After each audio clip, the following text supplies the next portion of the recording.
Dan satu lagi dari Kementerian HAM, silakan Pak Dirjen.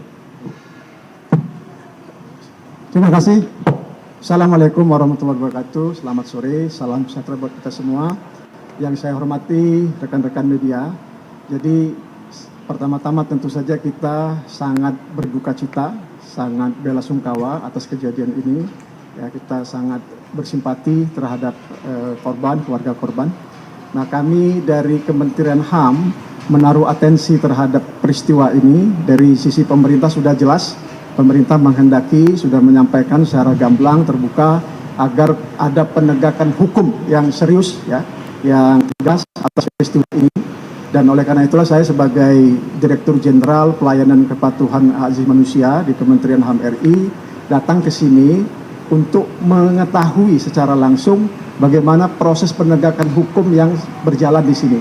Tadi kami secara bersama-sama, saya sebagai Dirjen PDK HAM, kemudian dari Komisioner Kompolnas, kemudian Wakil Ketua Eksternal dan juga Komisioner dari Komnas HAM sudah melihat langsung bagaimana pemeriksaan yang dilakukan oleh kepolisian. Bahkan bisa disebut sangat transparan karena juga disiarkan secara live. Jadi kami tadi mengetahui itu. Jadi yang sekarang perlu kita pastikan adalah proses hukum ini berjalan, proses penegakan hukum, penegakan keadilan ini berjalan dengan sungguh-sungguh, betul-betul memperhatikan rasa keadilan masyarakat, sehingga masyarakat luas mengetahui bahwa peristiwa ini bukanlah peristiwa yang dapat dibenarkan, bukanlah peristiwa yang dikehendaki. Oleh karena itu perlu ada penegakan hukum, perlu ada penegakan keadilan.